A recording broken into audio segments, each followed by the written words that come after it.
We have been seeing isolated incidences of some threats coming in, mostly from foreign actors, our adversaries. We just spoke with Michigan Attorney General Dana Nessel. She says that there are some threats that they are monitoring, mostly from, quote, foreign actors. For instance, Russia, who will call in or post something about some sort of a threat to voters, and we immediately investigate and discover that the threat is not credible. And I think it's important for people to know that, because we don't want the Russians to be able to achieve their goal, which is to deter people from voting. That's really what that's about. We don't want anything to interfere with that process, even though we know that there are bad actors out there that are trying to undermine the credibility of our elections and who are trying to deter people from going to the polls. And we asked her, what do these threats look like? It might be a threat that there's an active shooter at a particular polling location, or that there's a bomb at a location. And it's all just to scare people, and really in the hopes that people will recirculate that misinformation and disinformation to others, and have, alarm bells start ringing across the state. And that's what we don't want to happen. So I would really urge any of your viewers, if they come across anything like that, please, please, please don't recirculate it unless or until you verified it from a credible source. And when I say that, I mean, go to your local clerk, go to your county clerk, go to the Michigan Department of State to verify anything. Don't be alarmed. Make sure it's true. Just because you see it on social media does not mean that it is accurate. And just know there are a lot of people out there that are trying to deter people from voting. We've also seen things that are allegedly coming from campaigns saying, can't wait for you to vote tomorrow. Well, don't try to vote tomorrow.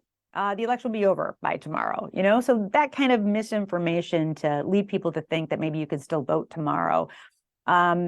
So those are the types of things that we're seeing right now. I will say that when the polls close, our attention might refocus elsewhere. And we want to make sure, of course, that officials that are sworn to uphold the law do so. And that includes, of course, people who are poll observers or poll challengers, and that the rules are being followed. So we have agents that are spread all across the state of Michigan. We also have lawyers in every corner of the state, just in case they need to go to court for any particular reason. And I guess the message I want to send is that, I want to thank all of the poll workers who are out there. I want to thank all of the clerks across the state that have worked so hard to make sure that their constituents could have their voice heard in this very important election, and to, assure you that you will be safe in all spaces across the state in doing your work, but also to ensure that people know that, we're watching, and we want to make sure that you follow the law. And for people who try to undermine our system of elections by intentionally violating the law, you will be held accountable.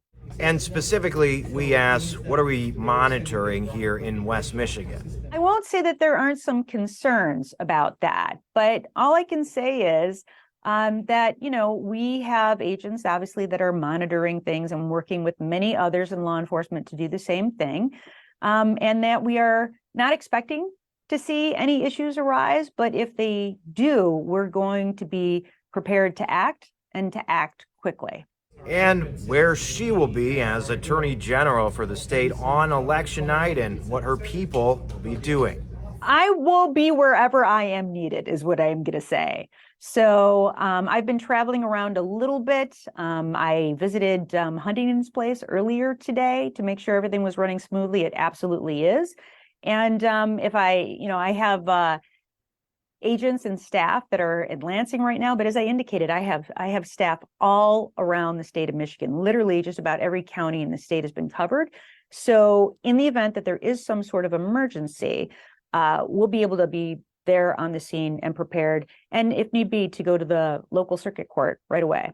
Stay with Fox 17 throughout election night as we provide coverage on air, online, and on our website and our news app.